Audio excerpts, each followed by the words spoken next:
Mahirap. Kakayanin.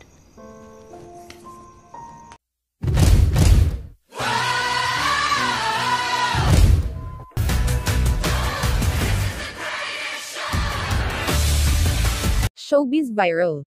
Catherine Bernardo and Daniel Padilla naghiwalay na. Paalala lang po, ang video na ito ay base lamang sa nakalap na impormasyon at nag-viral na rin sa iba't ibang platform, maging sa social media at Instagram. Maingay ang intrigang hiwalay na sina Daniel Padilla at Catherine Bernardo. Kumalat ang ilang video na hindi na raw sweet ang dalawa nang may ilang magpa-picture sa kanilang fans. Daniel Padilla also announced their separation. In his Instagram account, Daniel penned an emotional poem for Catherine. 11 years, paibig, sa mundo, buhay at sa limitadong oras na tayo ay nandito, isang malaking biyaya ang pagmamahal, Daniel wrote.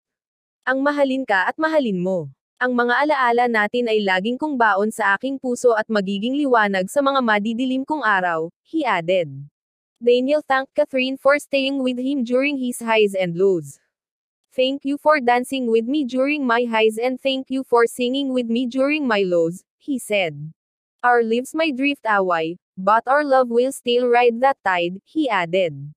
He also thanked their fans for the love and support. Kat Niels, maraming salamat sa pagmamahal ninyo.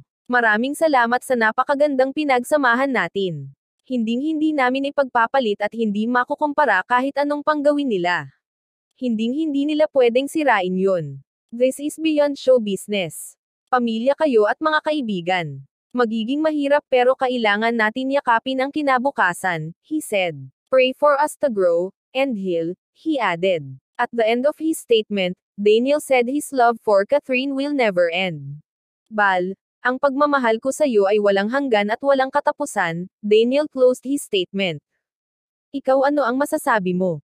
Kung bago ka pa lang sa showbiz ko, huwag kalimutan mag-subscribe, mag-like at i-click ang notification bell, upang lagi kang updated sa susunod na mga showbiz viral ko.